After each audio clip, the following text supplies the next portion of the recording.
Hey, guess what? It is previews time. Insert clever comment here.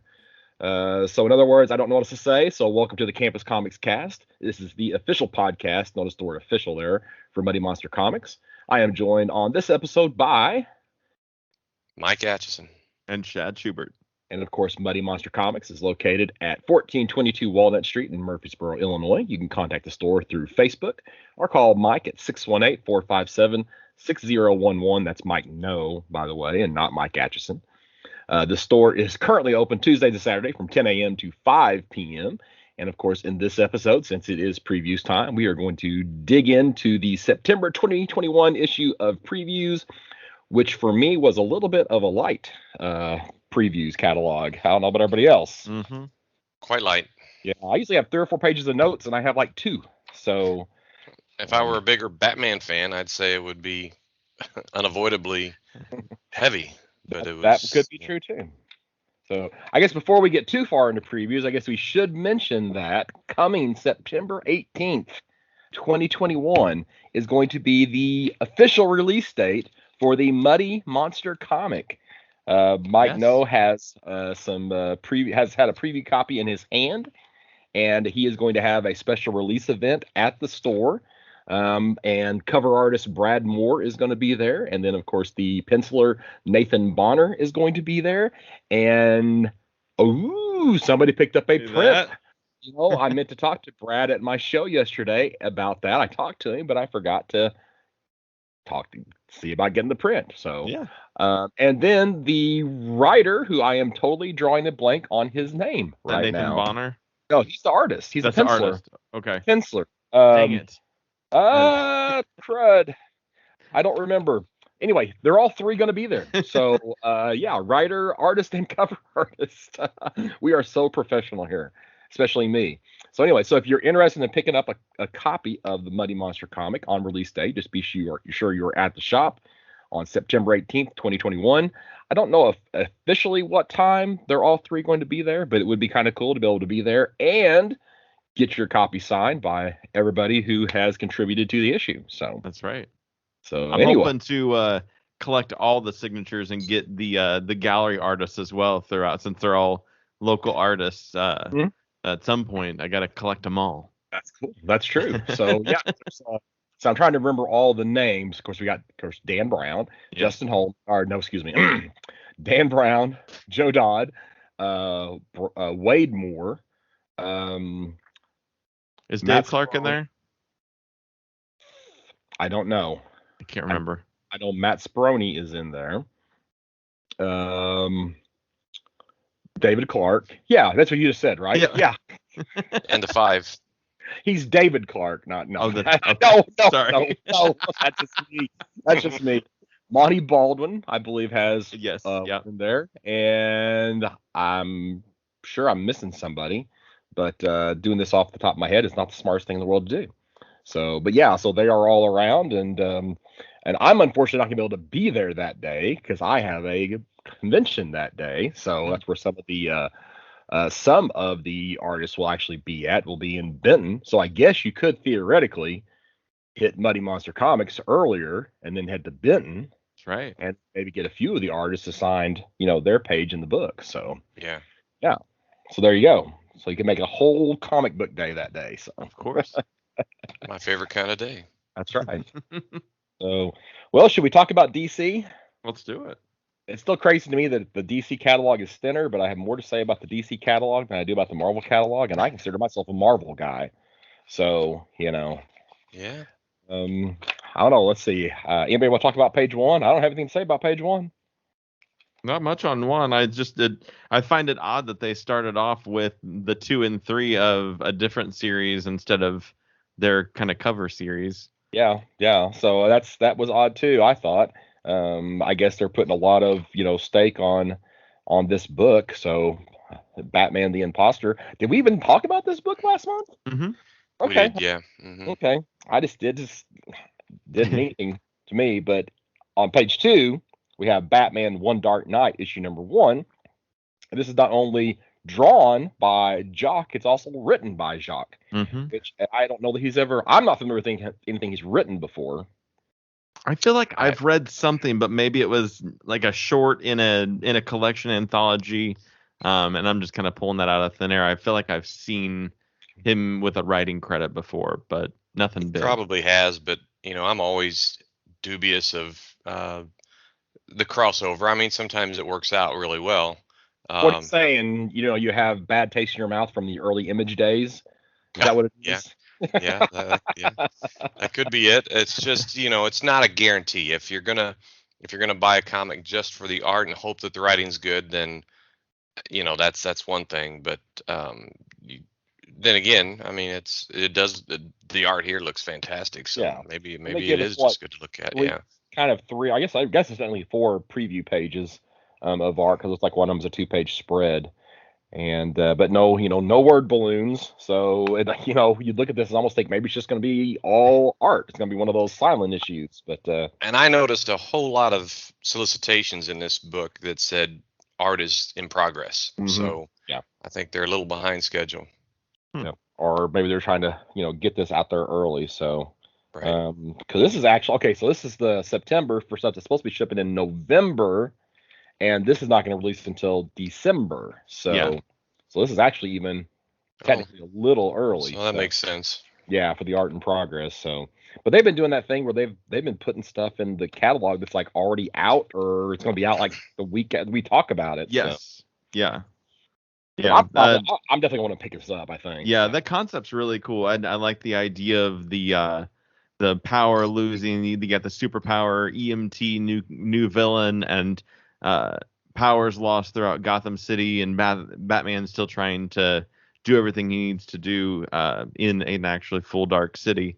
It's kind of a cool concept. Made me think of if we had more Batman movies, this would be a pretty cinematic kind of idea potentially, depending on how it's actually put out, or at least if we had a really cool Batman TV show, this would be a good like couple episode arc or something to see live action on there. But these dang prestige formats, I'm gonna have to break down and get, I guess, like a prestige format box, or the Yeah. magazine Just box. get you, 'Cause magazine box, or even I Magazine think box. will the Golden Age size box work, or is that the same thing? Is it like I think it's bigger than a Golden Age because it's okay. basically the size of an 8.5 by 11 piece of paper. So mhm. it basically is magazine size, and Golden Age aren't quite that big. I So see. But yeah. yeah, Yeah, it's I'm in the ruining same my boat there. collection. I know it's like those fools who collect treasury editions. Oh my lord, tell me about it. I can't even figure this out. I've got them in banker boxes, is what I got them in right now. And then when you want to find one, it's not like you can look at the spine and see what it is. You got to pull everything out. Unless, I mean, I do try to keep it alphabetical, but are you? I'm trying not to scroll up and down so I don't get lost. But I'm at I am Batman number 3. I don't know if you guys are there yet. Well, I just 4 through 10. The only thing I can say is we got a lot of Fear State again. So I guess this is Mhm. the last month for Fear State. It Yeah. says they're soliciting the Omega issue. So um, I am Batman is what on page 6. Yeah. So go Mhm. ahead. Page 6, yeah. Well, it's I've been reading all of the John Ridley written Batman books where Lucius Fox's son Tim, now known as Jace, has taken over or is in the process of taking over the mantle of Batman, and it's sort of a redemption. As you read through the story, you start seeing what his motivations are, and it's really well written, and it looks good too. And I'm starting to finally see through the confusion I was having in pre. There was you had the future state, and then you had, I forget what that first arc was of 3 issues. I just finished Second Son, and now we Mhm. have I Am Batman, which is this is issue 3 that's being solicited here, and I'm looking forward to seeing that. And it apparently is. one of the questions I had last episode was, where does this fit into continuity? And then apparently it does fit into regular continuity because it's, a Fear State tie-in.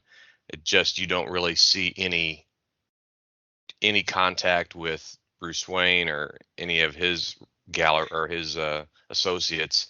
It seems to be somewhat separate, but yet in the same world and time. So, but still, it's really been good. So it's the Batman book I'm picking up now.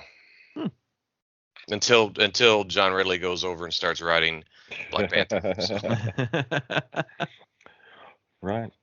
Which we'll be talking about. Mm-hmm. So we got like Arkham City, Batman Urban Legends, both the issues of Batman, I Am Batman, Harley Quinn, Secret Files, Catwoman, Nightwing, Detective, only one issue of Detective though, Task Force Z and the Omega, so to again kind of put the cap on the Fear State. And it's gonna change the status quo for the DCU for years to come. Years to come, guys. For weeks to come. for days to come. Let's move on. What do you say? Sure. Page 13.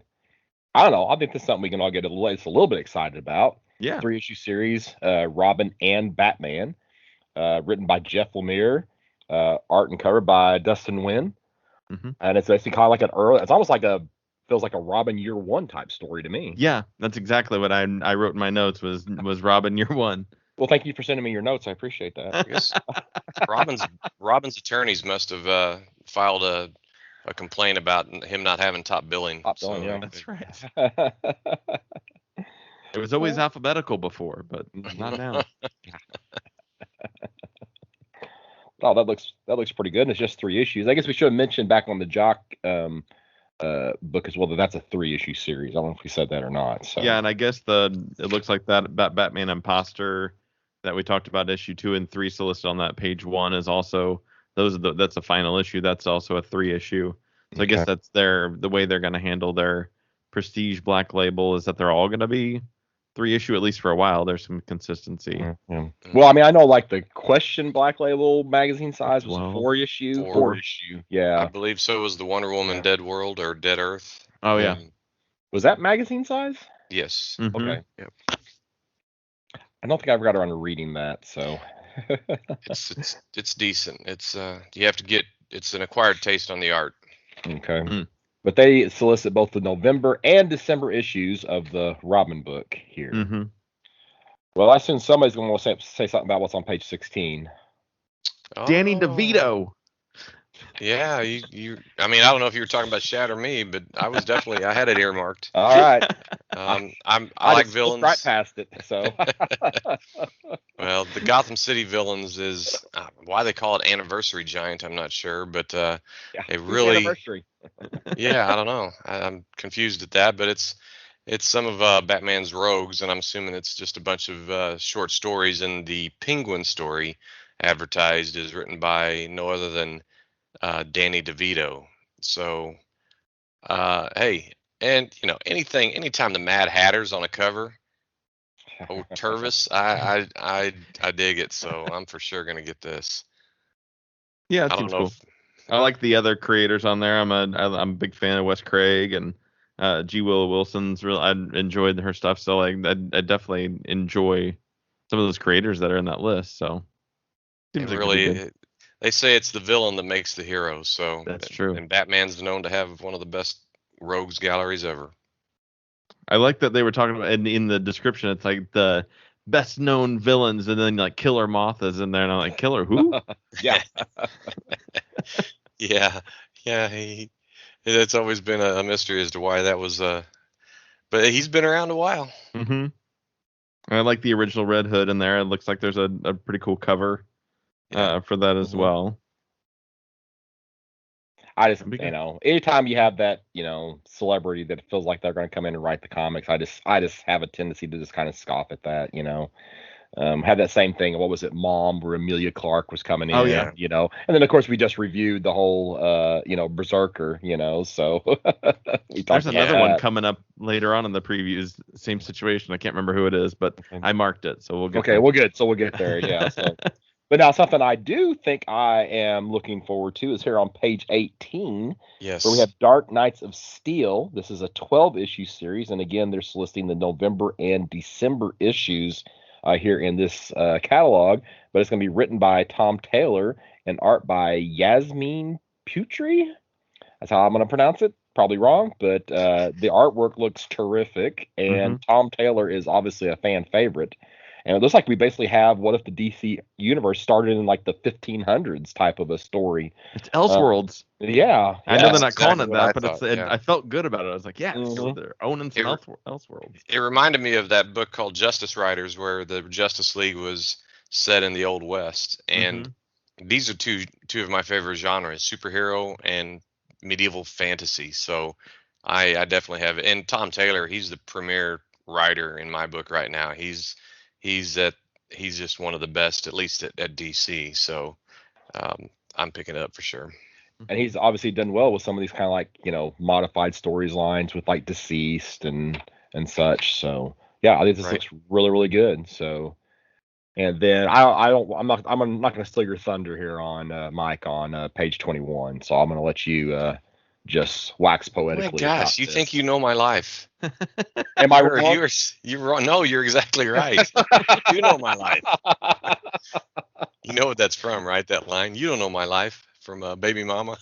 Oh no, That's a sorry. great line from that. You don't know my life. No.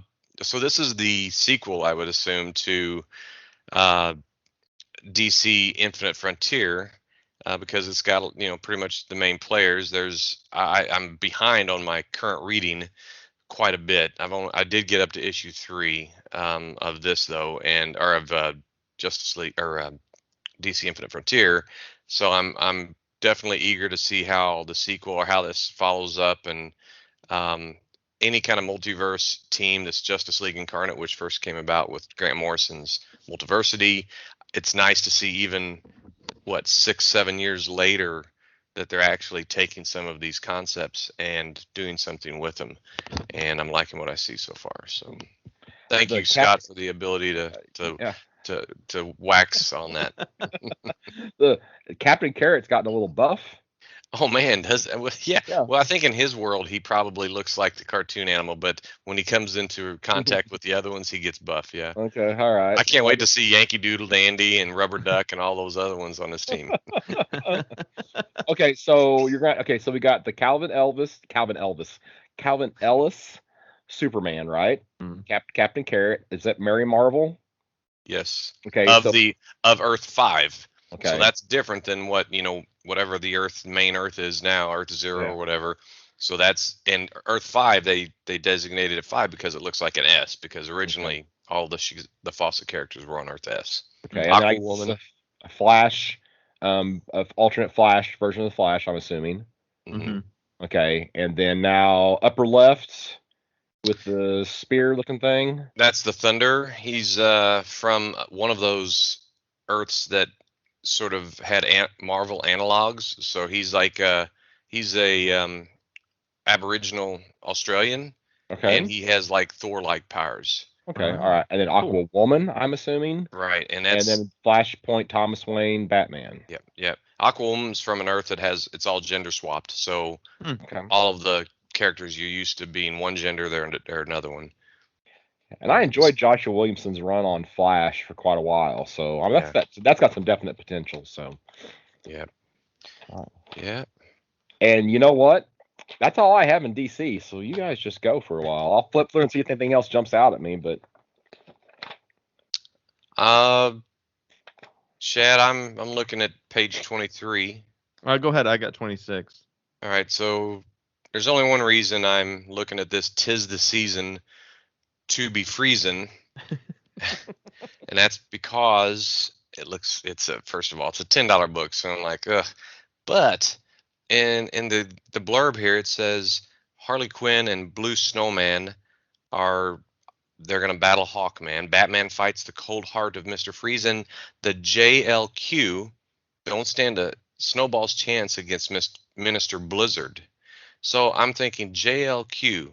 All that means to me is like JL Quarterly, that book that used to come out. I don't know if there's another team they had the Q in it. But then I thought, well, if they are going to bring back those Justice League Antarctica characters, you had the Clock King and from the late '80s, early '90s, and oh my gosh, I forgot all of the different ones. They were Major Disaster, and it was mostly played for laughs. But I thought, okay, maybe I'll pick this up just to see what that JLQ is. Well, okay. I think I have an answer for that right here. So this is an Okay. article from Bleeding Cool, so you can doubt its veracity. Right. But according to this is part of DC Pride. So again, this is an article from Bleeding Cool. So that's the Justice League Queer is what JLQ is. Really? So, Well, yeah, June. This is an article dated June 9th, 2021 by Rich Johnston on Bleeding Cool. So I'll be darned. So, I mean, maybe I'd have to look at my Pride Month special or whatever that some of those Mhm. characters were. Maybe they're in this JLQ. Okay. Could be. Maybe it was Right. introduced in there and it just kind of flew under the radar. Right. Right. It's one of about 50 comics in my stack that are within Yes. under 3 months old. I haven't read yet. So. Okay. You said you got 26? Yes. On 26 we have the Joker 2021 annual #1. I just like the description of this story. It sounded like it's kind of a Commissioner Gordon year one of being a commissioner, kind of insight to him and what the Joker was kind of doing to the GCPD during that time. And so I thought it was kind of a cool standalone issue that might be fun to pick up on that side. Nice. I hadn't noticed all the annuals until like I guess I noticed them, but I just kind of flipped past them. And it's like, oh yeah, there are 5 Tuesdays in November, which is Oh, why we are getting Right. several annuals in November as well. So because you got There's even annuals for books that aren't currently Yeah. being published, like Justice Yeah. League Yes. Dark. I'm like, what? yeah, yeah, you got, and then you have the anniversary books as well. But yeah, you got a Batman annual, a Joker annual, a Detective annual, a Nightwing annual, a Robin 2020, a Robin annual, Wonder Woman annual, Justice League Dark annual, Superman Sons of Kal-El annual. So yeah, lots of annuals. I'm on page 36 real quick here, and I'm only going to mention Action Comics because I feel like Superman comics are severely underrepresented in these or DC Connect preview. But I've been reading. It is the one Superman comic I've been reading is Action Comics, and it's fantastic. This Philip Kennedy Johnson. Right now, it's in the middle of a War World saga storyline with Mongol, and you have a lot of ins and outs of people stepping in and stepping out. You have some. It's just I really recommend it. So again, it's Action Comics 1037 is the one that's in this magazine. So Mongol always makes a good villain. My last thing in the DC book is on page 27. The Detective Comics annual sneaks in what it looks like an announcement of a new villain without any big to do about it. So that might be one that goes under the radar. Is the new villain known as Meager Man is wreaking havoc on the streets and is kicking off it's the prelude to the Shadows of the Bat, which is I guess the new Detective Comics event that's going to be spanning over the next few issues. But I thought it was weird that they didn't kind of highlight that new villain in there, but just kind of hid it in the description. Yeah, that is weird. Well, it's not meager, is it? Because it's MAE. Oh yeah, Maybe So what is that? What would that be? I mean, Mager? I don't know. Mager Man? Definitely not an English. No, person. yeah. Of course, it's like Mager. whenever I teach, since I teach IT, and we always talk about, and this is a total sidebar, but it's like services in Linux are referred to as, I call them daemons, DAE. Oh, right. But they're actually pronounced demons. But so it probably is Meager Man, but it's just odd that that's the way that they would go with that. Right. Yeah. Huh. Missed that. On page 40, there's Icon and Rocket Season 1, Issue 5. I've read the first 2 issues, and it's really good. I never did read the first when the milestone characters came out Mm-hmm. in the 90s. But and I honestly I did enter into this foray with a little bit of trepidation, to be honest, just not knowing I didn't know Reginald Hudlin. I didn't know who he was. Oh, we've Um, talked about Reginald Hudlin before. okay, well I still don't know who he was. But anyway, his writing's good. So I recommend that if anyone hasn't picked it up yet, it'll come out in trade eventually, I'm sure. I got one last entry, and that is there's not many collections I would probably get a hardcover for, but All Star Superman, the deluxe edition, $35. Grant Morrison, Frank Quitely is just one of the more well-regarded Superman tales. It was a 12-issue series to begin with, from I don't know, back in the mid 2000s or late 2000s. Scott, I don't know, but anyway, Yeah, I don't remember when that was either. So, but highly recommended. And that's yeah, all it for is me. really good. Yeah. I was doing a little list run, so I start trying to find this Meteor Man or whatever, and I've got this article pulled up. I'm just skimming it right now from August 14th from Comics Unearthed, and it actually talks about. But I'm having to search the page now to see where he's at. So, yeah. So yeah, like I mean, it's basically I guess it's pretty much just that yeah, Meteor Man's gonna wreak havoc, but there's no real information about him here either. So, so it's the same. It basically is the same little blurb as what's in the book. So. Okay, I got you. Of zero value, that little sidebar. So, yeah, that's all. I'm done with DC unless anyone else has got anything. No. All right, Marvel. Marvel book. All right, which I even had fewer things to say about in the Marvel book, which is crazy. So, I guess, but the first thing, they're kicking off the issue on page 1, 2, 3, 4, 5. We've got Hulk #1. Mm-hmm. This is what's gonna replace Immortal Hulk. So we have Donny Cates as the writer, Ryan Ottley art and cover, and I'm already dreading this series because all it does is remind me of when Captain America lost his super soldier serum and they put him in armor, and those just weren't good stories, and now we've got this Hulk in armor fighting Iron Man, and I'm just like, I'm just not buying it. So yeah, it's giving me a bad feeling. I got a bad feeling about this. I've heard that someplace before. Well, it's like not knowing where Immortal Hulk ends, obviously. Yeah, it's kind of like trying to not get a spoiling to what issue 50 of Immortal Hulk gives us, but trying to figure out like, okay, is this going to be something that I'm interested in the story continuing on? Are they gonna actually apply anything that we learn in Immortal Hulk to this? There's a look to the stars kind of line in the description, and one of the variants that's done is Hulk kind of holding stars, and so it's like, okay, well, what does all of that mean? Does any of this mean to actually how the story plays out? And maybe I'm reading too much into it. No, I don't think you are, because we just don't know. And then is it a 6-issue series? Because it says part 1 of 6, or is it that's the first story arc for this new Hulk book is going to be 6 issues, and then we'll go to issue 7 with the new story arc. Right. They're not very clear. They don't say at any point this is a 6-issue series. Correct. They're good about doing that too. Yeah. I guess they'll decide about issue 3 or 4 if it's going to be longer or if it's just going to be. It's true. Yeah. So I don't know. I've got a lot of trepidation about this, but and plus I'm just not a Donny Cates fan, so we'll just see what happens. But my only experience with him has been crossover, and it was really good. But you and I discussed before that maybe he does with established characters, his own playground, that's different. Yeah. You're playing in somebody else's playground. So. Right. Absolutely. My next thing's not till page 10. So where's I gotta scroll down page. Okay, you can't find the page numbers in these. No, they don't have. No, they're rough. Yeah. So on page 10 page. is. Go ahead. Okay, I'm on 10. Yeah. Okay, I'm with you, Scott. Go ahead.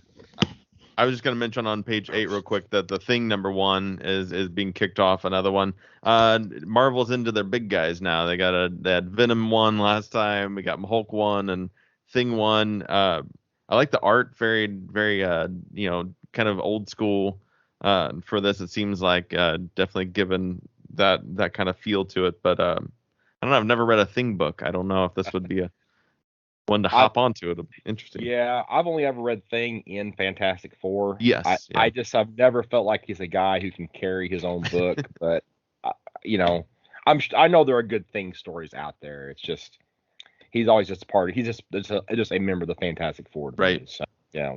Yeah. So page 10, we got Hawkeye, Kate Bishop, issue 1 of 5, and it looks like Marvel's got their timing fairly close to being correct on this because we'll have the Hawkeye series coming out pretty soon. Is it November? November 24th. Okay, all right. So and this will be hitting the shelves right about the same time then. So, so Kate Bishop getting her own 5-issue series. Now, one problem I'm having in the Marvel catalog this month is, unlike the DC catalog, I am not recognizing the majority of the creative teams. You know, so there's a lot. It's almost like Marvel's putting more value in their characters over their talent. You know, that they're having produced these stories. I don't know what the deal is there, but who knows? Yeah. I did have this mark too, just because I thought this is timely. I don't know much about Kate Bishop. I know she first appeared in Young Avengers 1. Young Avengers 1, that is correct. And she didn't even show up in a costume until like issue 8. Yeah. And she's not even called Hawkeye until that, and or a little bit later. So yeah. So it's kind of interesting. My next thing's not till 65. Oh. Yeah. So yeah, I'll keep flipping. I got a couple things in between that. Yeah. Page 26 for me. I got 13. Real quick, it's just there's a new villain in Amazing Spider-Man number 78.BEY, which is the weirdest numbering I've ever seen in my life. They do this regularly. They had, like, with Monsters Unleashed, they'd have like such and such .mu. They've had 1.1, 1.2, 1.3, 1.4 issues. Marvel is the worst about numbering. What is the point of it? It's because it ties into the Beyond storyline. But it's like, why not make it issue 79 if it's important? So I guess it kind of goes between issue 78 and issue 79. It's like a 78 and a half almost, or something. Yeah. It's just screwy. Yeah. Completely screwy. But it does have, Daughters of the Dragon, which is cool. So Misty Knight, Colleen Young, or Colleen Wing, excuse me. Why did I say Young? Who's Colleen Young? I don't even know.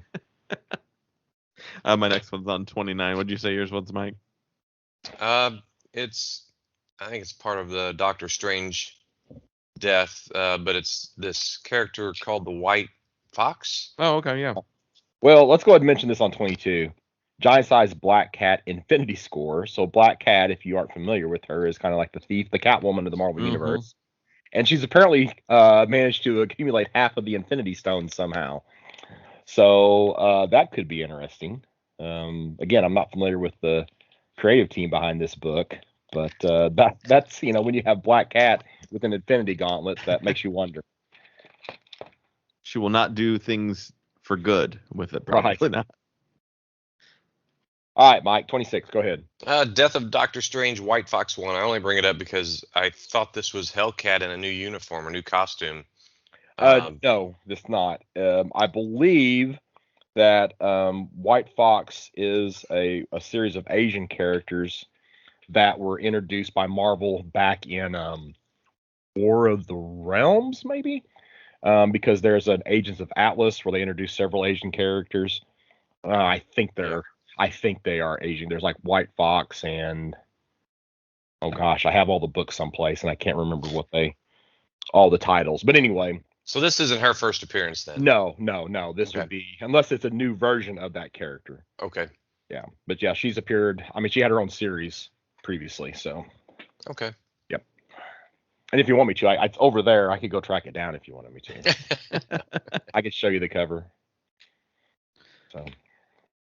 On 29, we've got Marvel's Voices, Indigenous Voices, number 1, all new 2021, which is just, I guess, Indigenous Voices number 2 is really all it is. They started the series this time last year with Indigenous Voices being the second one that they did of the Voices series, and they've been good. I've enjoyed this anthology, kind of highlighting characters that I wasn't familiar with. And so it looks like they're going for another round. It looks like River, that you've mentioned a couple times, Scott, is going to be featured in here from the Echo. Echo. No, Echo. Oh, okay. It is Echo. So we got Echo. I assume Well, that's it's River that's in the Echo series. Get the full story behind River, the mysterious stranger in the pages of Echo. What? That's what this Now says. I'm confused. Okay, hold on. I don't know Go who, ahead. You keep talking. So. and as well as another character called Snowguard, and then they haven't announced, I guess, who their other characters are going to spotlight in there. But I've enjoyed them so far, this kind of series. So I just wish they'd call it number 2. I think that's Echo on the cover. Oh, okay. Because Well, if you look is Echo's the- name River, maybe? no, she's Maya Lopez. Oh, okay. That's weird. So unless it's a new Echo. Oh. No, because they say Maya over here on the left. Because you can see that I have not. Oh, I've yeah, not read I an see. issue. I've not read an issue yet where Echo is in this new costume. So I'm not familiar with the costume, but I'm making the assumption that since it's this Phoenix song Echo over here on page 2, and they're talking about Echo and Maya, that is also Echo Maya Lopez on the cover, Right. which is voices as well. So maybe that's another character also. This River Yeah. that they're mentioning is another character that came out of that book, and it could Echo's be. also in it. Yeah. Because I don't see anything about River in the solicit for the second issue of Phoenix Song Agreed. Echo. Yeah. Okay, interesting. So I guess we'll have to read them to find out. So Got to find out who these mysterious characters are. Exactly. So yep, I gonna have to do that. Like I said, Echo's a character I like, so I want to figure out what. Yeah. And like I said, I need to track down the Avengers. Still haven't tracked down the Avengers issues where she gets the Phoenix Force. Oh. So yeah, I'm still got to do that. So. My next one's not till 50.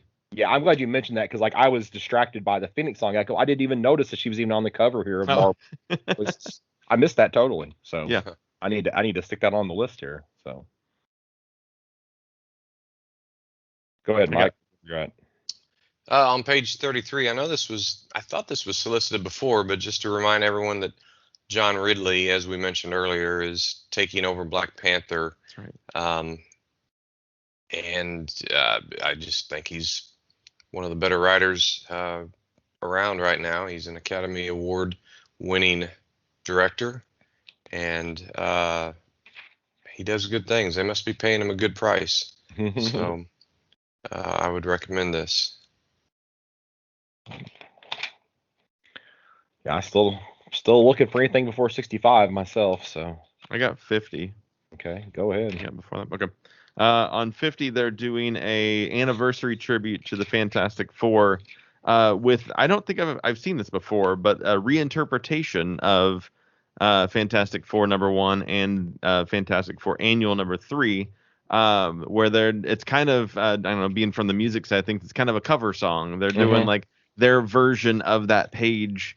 And I thought that was a really neat concept that I hadn't seen done before, but would like to seek out if they have done that before. They have. Okay. So there's a giant size X-Men was redone that way. So that's the first of the new X-Men team. Mm-hmm. And then there's a Captain America book where I believe for sure they do Avengers 4, and they might even do Captain America Comics 1 inside of that, where they have different artists basically redraw the pages. Yeah. So they can fix all the mistakes that Kirby made. Ha ha ha ha ha ha. Anyway, I can't believe we all skipped over page 42 with the X-Force Kill Shot anniversary special with the interconnected Rob Liefeld covers. I mean, I scrolled so fast past that stuff. It was a I'm on 65 with you. Okay. Well, then page 65, we have Daredevil #36, which is the final issue of the Chip Zdarsky run. I had gotten close to being caught up on this, and now I'm back behind. Matt Murdock's still in prison where I'm at, and Daredevil's just kind of, Electra has just taken on the Daredevil mantle so I think I'm on like issue 26 or 27. So I'm not too terribly far behind. I guess 34 or 33 is what's out now. But it's been pretty good. So, yeah. Really a short run, isn't it? I mean, for a mainstay character like Daredevil? No, because remember, it's not the character that's going away. It's the writer or the creative Yeah. team that's going away. So there'll be another Daredevil book. We'll just have to Right. wait and see who they put on it. And And honestly, they'll start renumbering again. almost certainly. And we got 3 years out of Zdarsky on this, which seems like forever, and how long creative teams stay on books now. So, we don't have those, Bendis Bagley runs or Kirby Lee runs that we used to have. So you get 36 issues out of somebody, you're accomplishing something. Yeah, it's I true. mean, look at Rebirth. I mean, well, I think Josh Williamson had the longest run in Rebirth. He did like Flash for the first 70 something books, and that was Right. like eternity, maybe Right. even more. So, Yeah. I think I'm done with Marvel. So yeah, go ahead. I got Star Wars Land to Okay. hang out in for a little bit. You got Yeah. anything before that, Mike? 70 is where I'm at. What page where's the Star Wars at? 70 is where I'm at. And I don't know.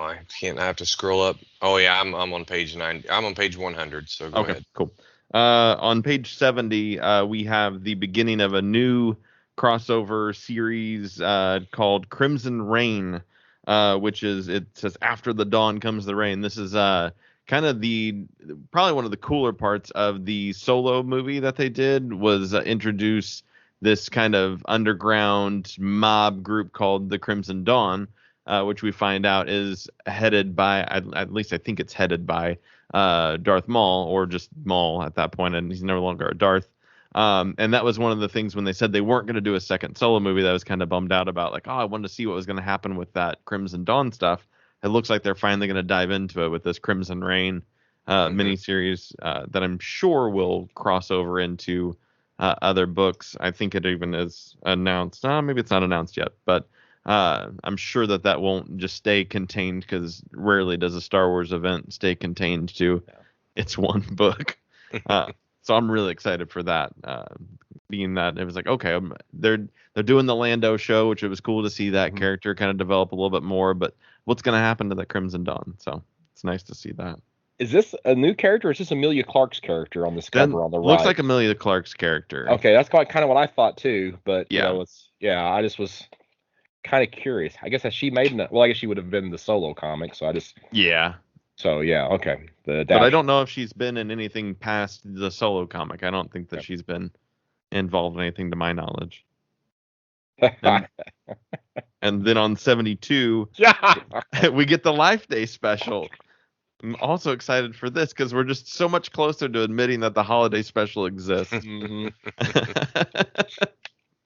Hey, the holiday special is what brought us Boba Fett, That's right. You can't knock it completely. That's right. Gotta love Star Wars with all its bumps and bruises. And that's all I've got for the catalog. Yeah, let me flip through real fast. It just felt light, Well, while you're looking, I just want to bring up that on page 100 we have the Gamma Flight trade paperback, which collects issues 1 through 5, and it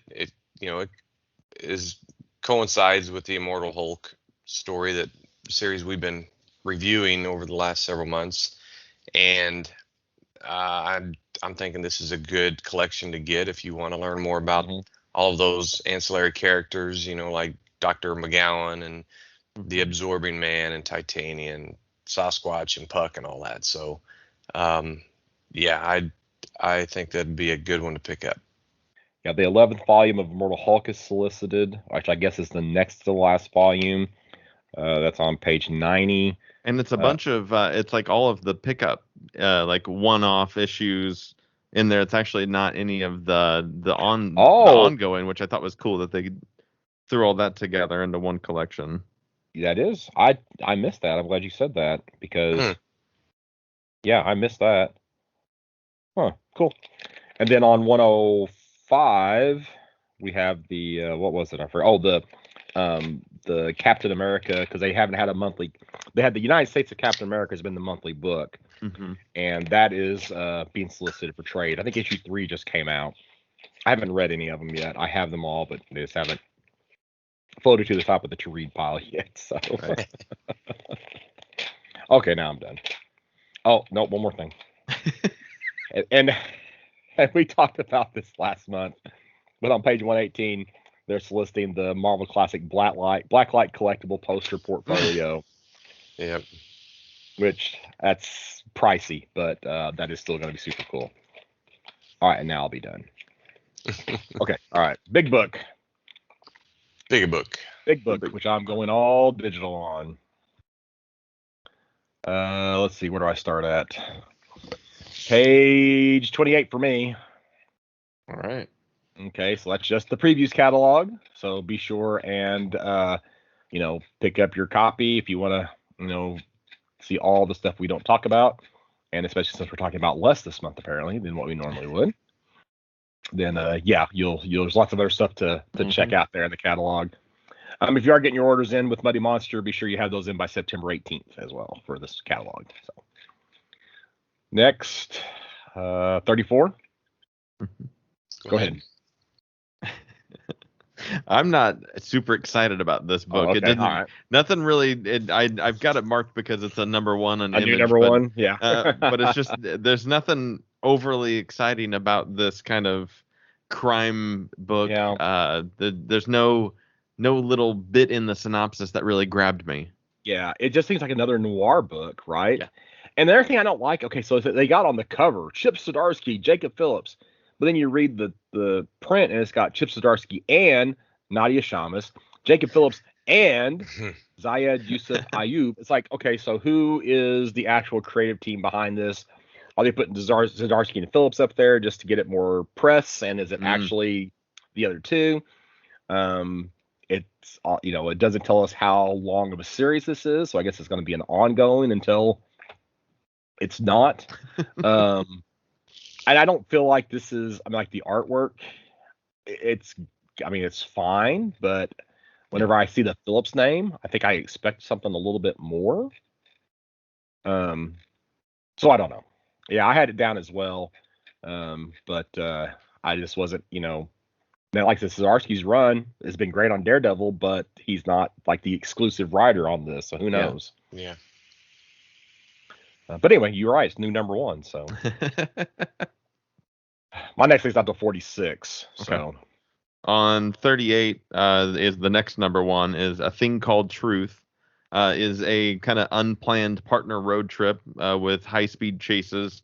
Something we've seen in movies quite a bit, but not something we see in comics because it's a lot of movement and on that side of things. So it'd be interesting to see how it comes off. But just the concept alone made me go, I don't know if that'll work, but okay. It was a little more interesting than the previous book, but not by a lot. no. Anything else for 46? I got 44. Go ahead. 44 is Phenom. We'll call it Phenom. Yeah. It depends if you're Apple, right? I guess they do both. Phenom X or Phenom 10. Who knows? That's right. Yeah. We'll go Phenom X. Is co-written by John Leguizamo. This is the book I was talking about that had an actor that was writing. I missed that. I looked at this cover and I said no. I did too. Yeah, I said no. I just went on. So, yeah. But then I was like, that face kind of looks familiar, and this is his Berserker. He is the main character in this kind of sci-fi. He gets powers as it's almost Suicide Squad, but instead of putting him on missions, they experiment with drugs that give you powers. And but yeah, it's John Leguizamo, who is the Pest and in Spawn and Romeo and Juliet and all that good stuff. And he's the main character. That was the one I knew it was going to come up. I didn't realize it was going to be this quickly. And then when I glanced at this, I guess just this mercenary or whatever in the lower right-hand corner of the cover, I thought, well, that's Boba Fett. No, it's not. Okay. But just for a split second, it's like, what's Boba Fett doing on there? 46, we've got what's the furthest place from here? I would say of the three of these number one or four number ones that we've talked about now, this is probably the one I'm most interested in. Agreed. Oh, wow. I hadn't noticed it was a triple-sized first issue, so 60 pages for $4.99. That's a pretty good deal, written by Matthew Rosenberg. And basically we have a post-apocalyptic world where basically it's like all the adults are gone. It's just the kids. And one of the kids decides there's got to be something else out and just goes into the wasteland. So this family of kids is going to go track her. I assume her. This says Sid. Now that I'm reading it again, but I am making an assumption based on several of the variant covers that this particular individual that goes into the wasteland is pregnant because they have several pregnant covers Yeah. of this book. So I guess it adds the added distress of the person who leaves. Yeah, okay, it does say her gang will risk risk everything to bring her home. So, and not only that, but it also has its own soundtrack, which you can purchase on page 48. Okay. So it's got the deluxe edition with the 7-inch record. So you Nice. get your vinyl for your What's the Furthest Place from Here #1. Well, and when they give you their kind of little synopsis of this has the emotional heart of Sweet Tooth with the ideas of Mad Max, it's like, okay, I'm down to try that. And love me some Sweet Tooth and Mad Max. Who can't like Mad Max? That's right. So yeah, I think of the new #1s from him, it's just the one I think I'm most excited for. So yeah, agreed. My next thing is page 650. 50. I'm 84. So okay, well then on page 50, we have Radiant Black #10, and I haven't really been keeping up with this book.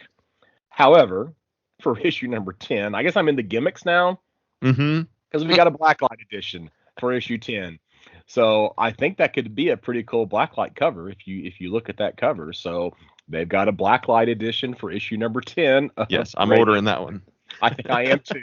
I may order a few of them just to go with that Marvel, book with all the blacklight posters. So then on page 50, we have the last volume of Die. I'm waiting to read all 5 issues at the same time once they come out. So when issue 20 comes out, I'll hope it ends strongly because it did take a little dip for me. So, and then page 75, and I mentioned this, the 6 Sidekicks of Trigger Keaton, final issue of that series. And thanks to everybody who came out to Berg Comics Con yesterday as we record this, because Kyle Starks was our guest.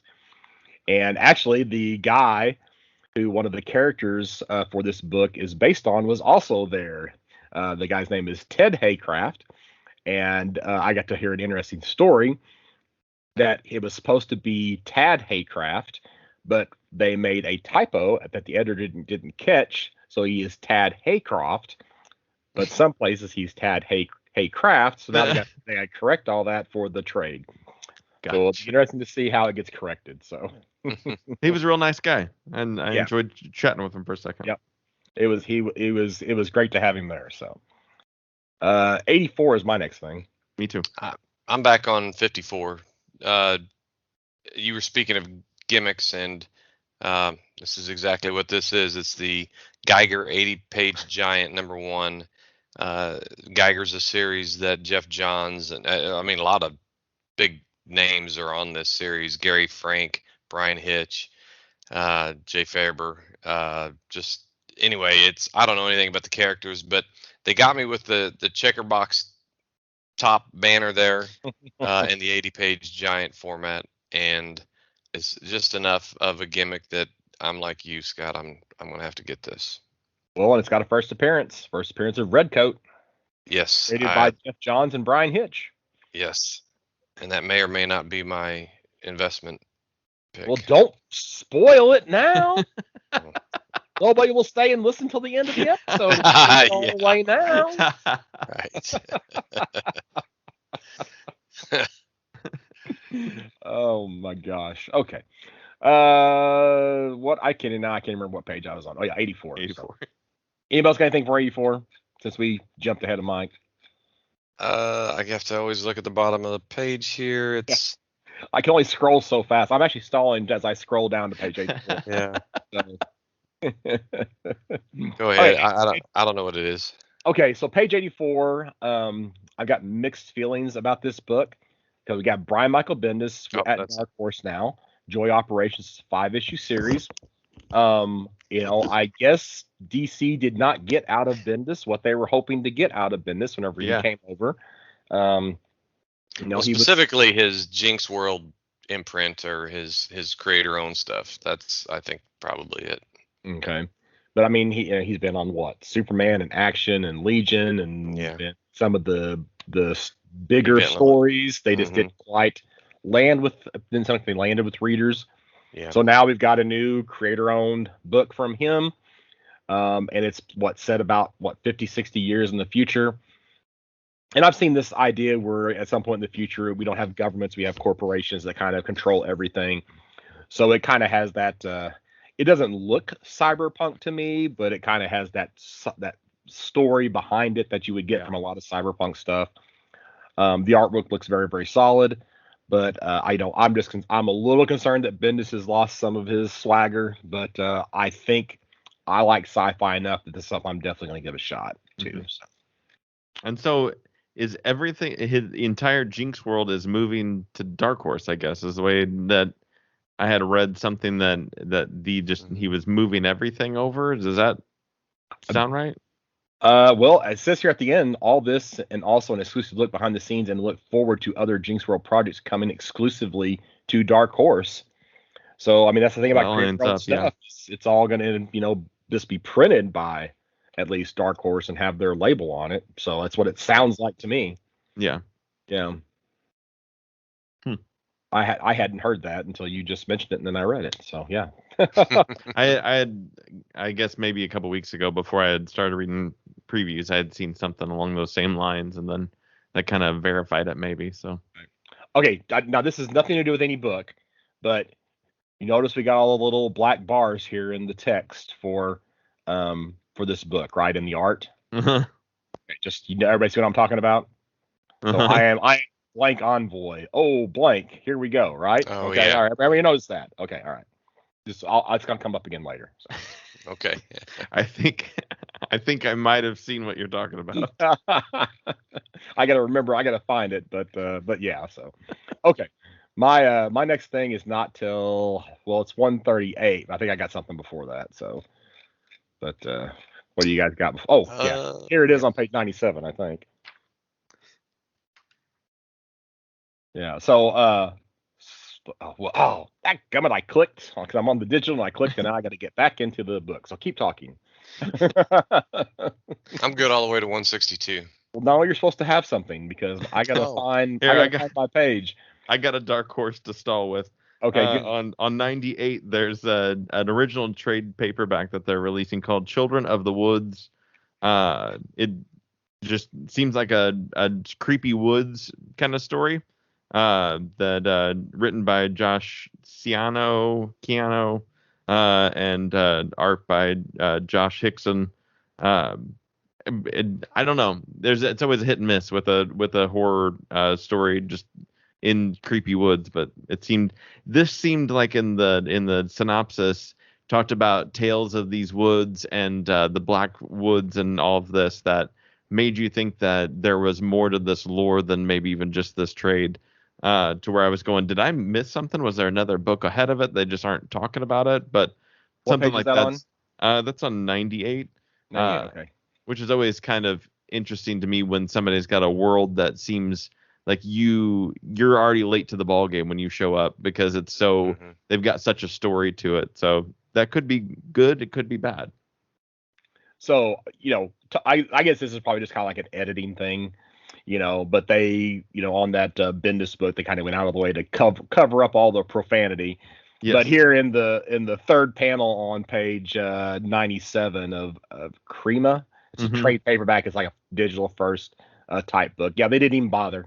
It's just all right there. So yeah, it's like make up your mind. Yeah. Do you want to edit it or you not want to edit it? The F word right there. Yeah. I'm pretty sure some of the words they covered up weren't as bad as the F-bomb, Probably not.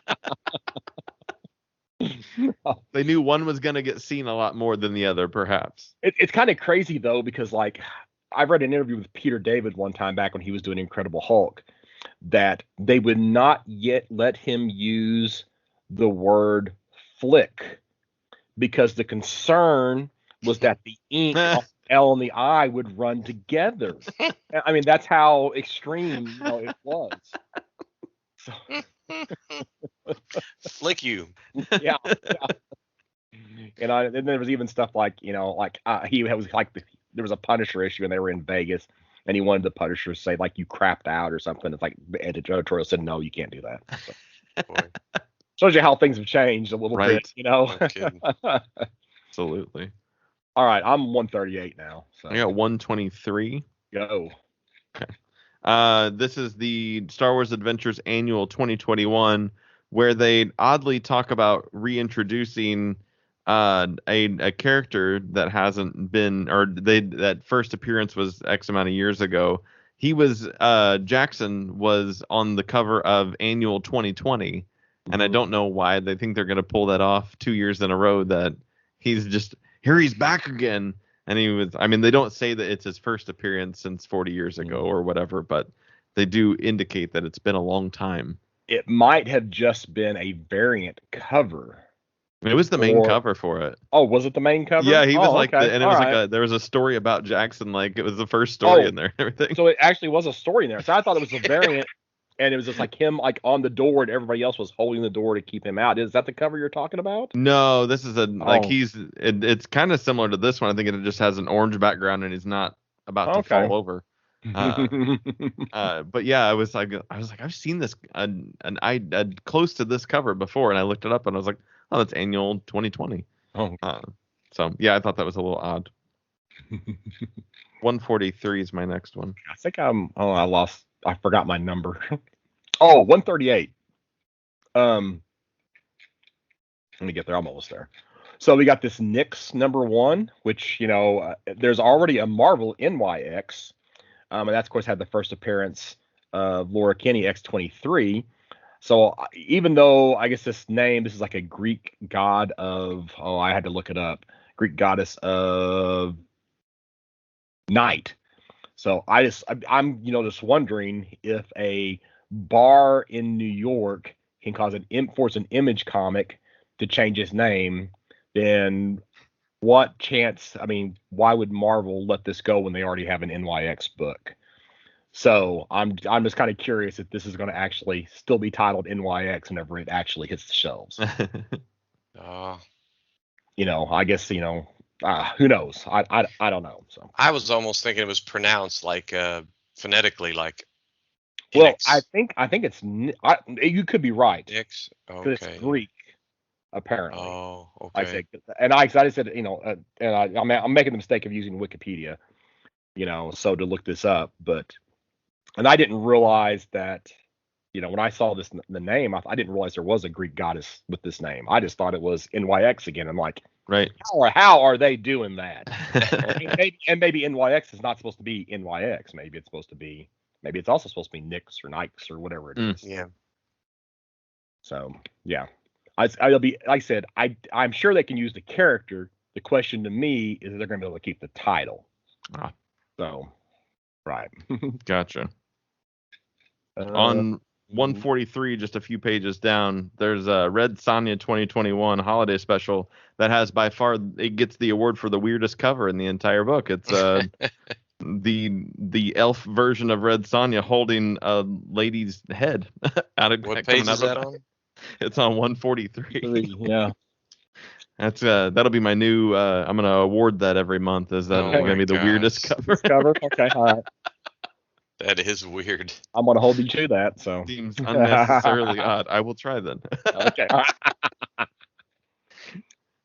145 is my next one. Go ahead. This is the Dying Light trade paperback. Dying Light's a video game. I've heard it's good. Somebody's recommended it to me once or twice. But there's a second one coming out soon, and this is acting as the prequel to it. And so if you are a fan of the Dying Light series and want to know kind of a prequel leading up to the second one, this will get you some info on that. And I wish that they did this more because I like playing video games, but there's like the 40 hours that it takes to play a video game versus an hour at most that it takes to read a trade is I can read a lot better than I can play a video game. So I like these. I was going to do that for like some of the Cyberpunk comics, Cyberpunk 2077. Yeah. And I never got around to it. It's just like, I got other stuff to read. I'm not going to worry about it. So, And there's I think they're like into the third miniseries of Cyberpunk now or something like that. There's one in this issue. I didn't even mark it down just because I'm not going to bother reading it. So Yeah. 180. Yep. So we've got Regarding the Matter of Oswald's Body, issue number 1 of a 5-issue series written by Christopher Cantwell. So he is basically joining the list of authors that are doing conspiracy theory type books. Mm-hmm. So this one is basically they're going to go dig up Lee Harvey Oswald's body to determine if it actually is Lee Harvey Oswald in Lee Harvey Oswald's grave. And I'm sure we're going to be taking down some interesting sidebar for history based on the results of their discovery after they dig this up. So that'd be awesome if it was actually just his body and then Yeah, it was over. it's Like like- it was yeah. 5 pages. And yeah. Oh, that was quick. How Yeah, did it's like when they- 5 It's issues? like when what's his name, Geraldo Rivera was supposed to open up Capone's vault Yeah. or whatever, and there was Uh-huh. nothing in it. Yeah. So yeah, I had this one earmarked as well. I thought it looks really good, and I've been liking Department of Truth enough to see why they're jumping on that bandwagon. Mm-hmm. Yeah. Well, Um, I've liked Cantwell stuff enough between Iron Man and Doctor Doom that Sure. I'm kind of in on his Okay. writing right now. So that's what really got me was Cantwell on this. So Okay, that's at Boom Studios. Boom. Okay. 188. All right, here's huge speculation time. I was not aware of this, but apparently there is going to be a Magic the Gathering animated cartoon. Oh. Mm. Yeah. And this issue, Magic Master of Metal number 1, this is also from Boom Studio, is introducing a new Magic the Gathering character. Or it's not introducing a character, excuse me. It's going to be the first comic book appearance of this character. Tezzeret of Esper is the character's name, and I guess he's going to have some part in maybe the animated series. And you want to talk about speculating, at some point we're going to move past superhero movies and what's going to be the next thing. And there is enough of a zeitgeist around Magic the Gathering that Mm-hmm. they've got a whole universe of stories tied to some of their cards. So anytime you got a chance to pick up the first appearance of a character, then, something like this might be worth thinking about. So, Yeah. and this is just a one shot, so it's not a big commitment. So, and you might find Planeswalker is what the character's name is. I guess Tezzeret of Esper maybe is his no, real name. planeswalkers are their roles. So it's like, Oh. yeah. So, Oh, I see. Of a fan favorite Planeswalker. Okay, gotcha. so it's thank like you. saying Yeah. somebody's a teacher or a, Yeah. a guard or administrator at a prison or whatever I it see. is. Yeah. Yeah. So it's like that person's role or title. So, yeah. So I think it's this Tezzeret of Esther. 'Cause I know Nicol Bolas was a card that I remember from my days of playing Magic. So, 192. We had the final issue of Dune House Atreides. So I've read the first 2, I think, and I don't know. I don't know why I'm reading them because I didn't like the book, but I'm reading the comic. I call it like Dune. So I guess it's in comic form. I'll read it. I'm not going to pick up any more of the the subsequent Dune books and read those, but I guess I'll read a comic. So, like you said, it doesn't have the 40-hour time commitment. Yes, that, exactly. that a game or a book is going to have. So, and then I'm done with side 1. So, Oh. I got page 211. Where are you at, Shad? 232 is my next. Okay, this looks fantastic. This on page 211 by Aftershock. It's called The Heathens number 1. It's a new series written by Cullen Bunn. Artist is Sammy Cavella. It's basically the premise is you have the evil men and women from history escaped hell, and they are now out basically involved in adventures, and you've got people like Lucky Luciano, Bumpy Johnson, Billy the Kid, and I love whenever they pull. I mean, it's like Extraordinary Gentlemen. They're the League of Extraordinary Gentlemen. I always thought that was cool because they brought these fictional people. They're historically fictional people, but this is sort of along those lines, and I'm really excited about this one. So What page was that on? 211. 211. Okay. And what was it again? It's called The Heathens. The Heathens. Why don't I see that? I don't see it either. Oh. Maybe Page 211. Well, oh my That gosh. What Oh, the heck? okay. 214. 214. I'm okay, sorry. all right. I get Well, messed up with these. it's printed page 214, right? Okay. Yes, yeah. Okay. The PDF 211. Okay. I missed this my first time through because I didn't recognize any of but I do now. So on printed page 211, which is PDF page 217, you have Legend and the Vanguard #1. I think this is another book in that series of books by like some 80s creators. Hmm. Because Alan Goldman, wasn't he like a big Captain America artist at one time? I may be thinking of somebody else. But I think this, because they say this is part of the newest super team within the Advent universe. So I think this might be a tie-in with some of those other books. So I'm gonna have to double check that, and because I've ordered those other two, if that's the case, then I need to pick this one up as well. So, all right, go ahead. On 232, there's a book called The Murder Book, a graphic memoir to the true crime obsession. There's a lot of people that are out into the true crime podcasts and TV shows and all of that sort. So if you're thinking of something for the true crime fan in your life for Christmas, this might be a cool book. It's kind of a introspective look on people that are into the true crime, as well as a true crime story all on its own. It sounds like I thought that in a world where there's a lot of things that gift ideas in the Christmas season, since this is everything coming in November, mostly it's time to start thinking about that kind of thing, folks. Yep. I got 270. 254 by AWA. Upshot. Knighted #1, written by Greg Hurwitz, illustrated by Mark Texiera. It's got that homage cover to Return of the Dark Knight. But what really, that's what caught my eye. But the write-up on it basically explains that this guy moves into a town and he accidentally kills the city's masked vigilante, and then he feels obligated to take up the mantle of that hero and does his best to do it. AWA puts out a lot of good stuff. I won't say a lot. I've read of them. They get good creators, and so far I've really enjoyed the stuff they put out. So I recommend that one. It seems like a bad idea to I killed the superhero, so I guess I am now the superhero. Right. You're asking for trouble. Yeah. I haven't seen Mark Teixeira's name on something in quite a while that I remember anyway. So is that how you pronounce it, Teixeira? I think so. Yeah. Okay. All right. I'm all the way up to 300. Okay. And it's. Oh, I'm sorry. Go ahead, Chad. I got 270.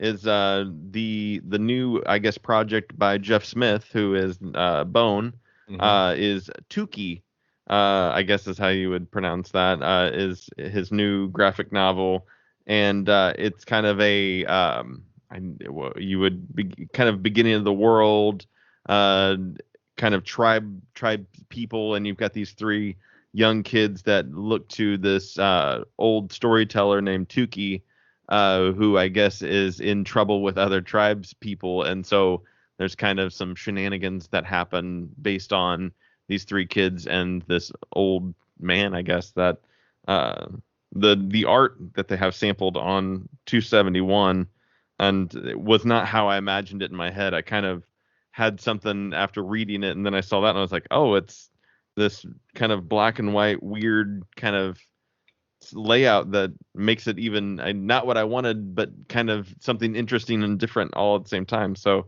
I really enjoyed reading Bone, and so I think this would be a good pickup.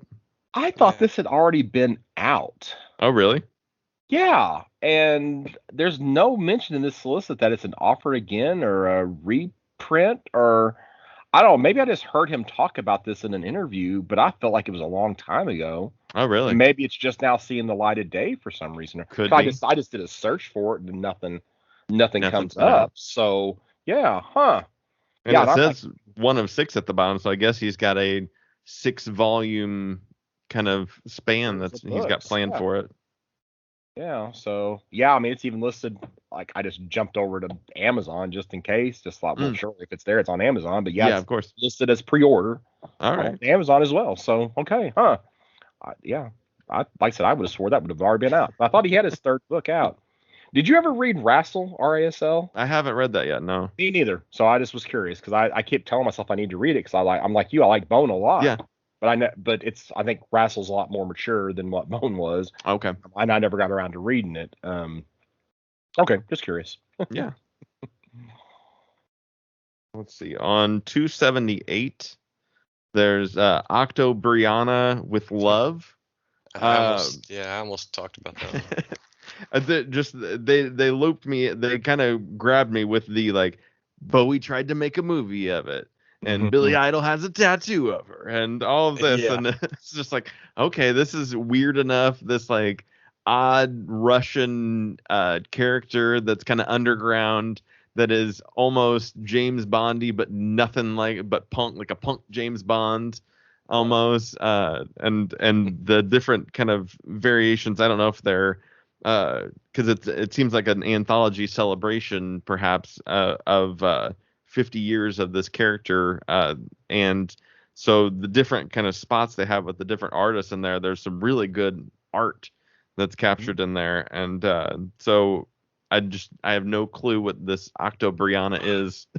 Oh, that's a good choice there. Yeah. The first thing I thought about was Octomom.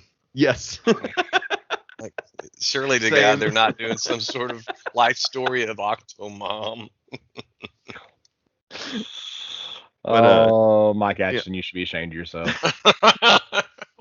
I thought it. You said it, so I'm just glad that I didn't say. I wasn't the one that. Now you have said it too. Well, it's also weird that dragged you down. This late in the book, they don't usually do multiple page spreads advertising a single book. I mean, you've got two full pages here on this title, so that is pretty interesting. So yeah. I mean, now you've got me intrigued. I'm actually gonna have to look into it now. So 270, I gotta mark it. Write it down. Page 278. My next one's not till 317. Page 300, Overstreet is putting out a guide to lost universes, and I find that to be intriguing. It goes kind of goes in depth at these universes that were part of bigger companies, but they didn't really last very long. Everything from Milestone to Tower's Thunder Agents, which I really loved. And those characters have survived over the years from going from one publisher to another, MLJ, Archie Comics, Malibu, Ultraverse, things like that. So is it worth $25 soft cover? I don't know, but it's intriguing. Yeah, it's a cool idea. How many pages is that? Like for the page count? 528. Okay, sure. Yeah, it's 528. Okay. I must have spelled me looking in the right spot. So, and there's a signed version you can get, limited to 100 copies for $75. Signed by Overstreet himself. By Overstreet Mr. Overstreet. Oh, okay, yeah. I was just looking at the ad, the full page ad. I wasn't looking at the actual solicit for it. So, okay, all right. I got 317. So this is The Wall, and the concept. It's written by Antoine Chariron, and art by Mario Alberti. And evidently this Antoine Chariron is a feature film director, because that's how it's advertised. But the idea of having this kind of post-apocalyptic kind of world that's behind this wall and you're kind of stuck behind there is kind of old, overdone, it seems like. And so I wasn't really excited about the story as much as the artwork kind of grabbed me.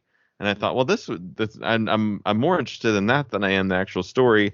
And maybe the only thing I can think of is they kind of give you a little mystery of, but what lies behind the wall is unexpected.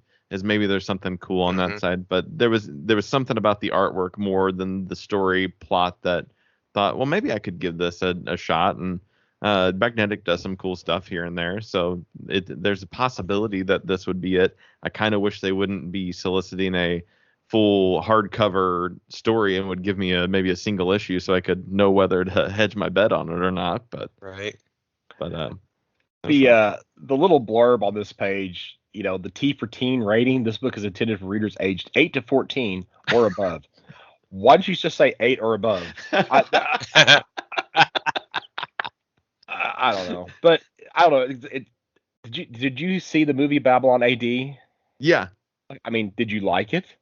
No, not really. I thought it was okay. I mean, I've watched it more than once. Like if I'm flipping through and it's on, I mean, I won't turn it off or something like that. But it's like I think most people are like you. They just don't think too much about it. Yeah. So it's like, really, that's the selling point of this is the person who directed Babylon AD. That's what you're leaning into to try to sell copies of this book. Yes. Okay. All right. More power to you. Not a big blockbuster. Yeah. No. My last one on this side is 350. This would be Turkey Day. And it's stupid, but I just have to say it because it's Thanksgiving month will be when this comes out. And it's a horror sci-fi comedy about how you got evil turkeys, and the cover has a nice turkey with an eyeball on its beak. So I would just wish I had someone in my family that read comics that I could just buy random books for them and give them for holidays, because this would be when I would start. I'd get this book and I'd just wrap it up nicely and be like, hey, I got something for you. And it would be Turkey Day. All right. Mike, you got anything else on side one? I've got my obligatory tomorrow's plug. Okay. Page. Let me zoom back out again. 361. And it's the in back or Alter Ego 173. It highlights black superheroes and black creators, and I tried to zoom in to see who was on there besides Power Man. Well, you got Luke Cage in the lower left. You got Falcon in the lower right. You have originally Black Goliath, front and center. Right. In that book, and I think he's just holding a villain in his hand. I think the guy shooting the gun in the lower left and the guy he has in his hand on the right are just part of the scene. Mm-hmm. So I don't think that those are actually characters. So I think it's just the 3 characters that are actually featured there on the cover. That looks like an interesting topic, and they got looks like interviews or stories about going back to Matt Baker. I see where they're showcasing him. He was the Good Girl artist. I mean, he was known for that, but he was really a wonderful artist. He was just happened to be known for the Frederick Wortham Phantom Lady cover. But so you're going back to the late 40s with that artist. And Dwayne McDuffie, Dennis Cowan, some of them I don't know, Stelfreeze. But anyway, it looks good. I don't see that there's a back issue out this month, but this Alter Ego looks pretty good. That's all for me for the whole book because my PDF didn't want to load up all the way. So, well, I only have one thing on side 2. So me too. Okay, so mine's on 104. Where's yours at? Oh shoot, I should have been prepared for it. 106. Okay, well then I got to go first. That means I got to scroll really, really fast. I guess I should, use the scroll down the side instead of sitting there and spinning the scroll wheel. So, like an intelligent person. Yeah, I know. You can't just use the go-to page number because it doesn't line up. So, that's right. Anyway, I'm an Expanse TV series fan. So I've never played this game. They released a role-playing game for this a few years ago. So there's was a hardcover rule book. There's a game master screen, which I knew about. But there are 2 additional books here on 104 that I was not aware of. At least I don't think I was. I'm looking at these 2 books on the shelf that I've never ever touched before, other than to put them up on the shelf. The Expanse RPG Abzu's Bounty hardcover, and the Ships of the Expanse RPG hardcover. So 2 new books for that RPG line. So also, like I said, I just got it because I'm a fan of the Expanse, and I'll probably pick those 2 up just because I like the Expanse. Cool. And probably never ever do anything with them. So It's part of the collection, though. Mm-hmm. And then on 106, there is a 3,000 piece puzzle. I like puzzles every once in a while. But there is a DC Comics cast of characters 3,000 piece puzzle, 45-inch by 30-inch. Wow. That's almost a 4 by 3 foot puzzle. Poster size. That's right. basically, Yeah. Which I thought was just awesome. And I was like, man, I wish I had more time because I would totally just do this while I was watching TV. So in my I wish I had more time, I would totally be picking this up to do it. And below that, they've got a really nice JLA Alex Ross kind of long puzzle that I thought was cool too. But at 3,000 was like, one of these days, maybe when I retire or something. There you go. So, all right, I guess that's all. I guess that's it. We done with the I think book. it's a wrap. Okay, well, since Mike already spoiled his investment pick, would you like to repeat it for so everybody else who skipped just to the end, just to hear these valuable picks that we offer? Well, if I could find it again, you guys go ahead and let me try to find. So I was trying to find my notes because I marked on them where my. Okay, well, I'll go with I'm going to go ahead and take a risk here on this Jock series, Batman 1 Dark Knight, issue number 1. I figure, one, Jock hasn't written a whole lot of stuff, and I don't know the last time that we got like a full comic art of his stuff. And with it being magazine size, it could be something that a lot of people don't want to pick up. So I would suggest picking that one up and hoping that he can entice somebody with his writing as well as some of his images have. So yeah. My investment was the Joy Operations number 1. It's Bendis moving Jinx World over. Is there potential that this little 5-issue could be something that they'd pick up for a movie if it tickled somebody's fancy the right way? Hey, that's my line.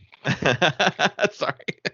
But yeah, that was the one that I was like, well, that might be, especially in a book that was kind of thin this month. That was one that stuck out to me. And like Scott alluded to, what I hinted at, no, I just outright spoiled it. My investment pick is the Geiger 80-page giant, which features the first appearance of a mysterious man known as Redcoat and his bizarre ties to the American Revolution. Okay. And why are you picking that particular book? Because it looks like an image book that looks like it's a DC book. So, okay. And it's got that Silver Age feel to it with the checker box banner. Because there already is a Geiger series, right? Right. Series are okay. All right. Yeah. Mm-hmm. Yeah, I know, and I haven't read it, but like I said, what caught me was the gimmick here. So yes. So he's got to put all his money in on the DC checker box grid there. All right. What are you actually looking forward to reading there, Mike, from this one? It's the Dark Knights of Steel, that fantasy / superhero. You got your traditional heroes thrown back in time in a different setting, and it's written by Tom Taylor. So I'm pretty sure that's going to be good. So I'm definitely looking forward to it. Shad, what about you? I think I'm looking forward to the Star Wars Life Day special. Just because it's going to be right around the holidays. It's going to be perfect. I'm going to sit around. I'm going to put on the special, my bootleg copy of the special, and just read this while that's in the background with no sound, so I don't have to hear the song. Oh, you don't want to listen to Carrie Fisher sing? Really? Oh, wow. Okay. I'm also looking forward to Fear State Omega, so we can stop seeing Fear State in the catalog. It'll get even smaller though, because that's like 4 pages of the book. Yeah, so. yeah. Well, maybe they'll actually give some space to some of their other books besides Batman next. But I guess we're getting Shadow of the Bat starting next time. So That's right. Who knows? Yep. Well, I agree with you, Mike. I am definitely looking forward to Dark Knights of Steel, that 12-issue series from Tom Taylor and Yasmin Putri, or if that is how you say her last name, because you're also gifted at pronouncing those people's name. But I'll go ahead and I'm enjoying Christopher Cantwell's writing, so I think I'm looking forward to that regarding the matter of Oswald's body as well. So, and I'll go ahead and throw out another investment pick. I'm going to pick up a few extras just in case, but that Magic Master of Metal #1. Something's got to be the next Marvel Cinematic. Right. So Magic has as good a chance as anything else that's out there right now. So it's got a long history and lots of material to pull from, and 5-10 years from now, we could be talking about Magic comics as opposed to, Star Marvel or Star Wars or DC. And that show Witcher was pretty well received too. Yeah, but that's a different universe. Right. So, but it's the same type of. Yeah. Right. And aren't they doing something with Dungeons and Dragons as well as in development for a movie or a TV show? Yeah, something like that. So, yeah, all that stuff's gonna come around for sure. It could be what takes off next. So, yep. All right, Shad, where could everybody find you online if they wanted to reach out to you? They can find me online on Twitter and Instagram and Facebook at Shad Schubert. That's ShaadSchubert, and you can find my band, the Can't Get Rights, through that as well. Facebook.com/Can't Get Rights. You can find us on Spotify, iTunes, all that good stuff as well. You gonna try to be at the shop on September 18th for the Money Monster Comic Day? Okay, yep. Good. Yep, I'm hoping so. I think we got a show that night, but not during the day. So cool. And Mike, what about you? Mike Atchison 5 on Twitter. You gonna try to be at the shop on September 18th? I am. I've got it's the one Saturday I have open for the next two anyway. Well, that's just 2 weeks away. So yeah. Yep. I got a wedding this coming Saturday, but yeah, it definitely gives me a chance to get together with all the guys. So. Well, it won't be me, but that's all right. Because I'm going to be set up. I got a show. I didn't realize that when I signed up for the show that was the day that Mike was going to release the comic. So I'm going to be set up at SI Comic Con in Benton, Illinois. So I'll only be about 30 minutes away, but that's right. But you can also find me at burgcomics.com, burgcomics.com, and I guess that's going to do it for this episode, and we'll get another one out to you soon.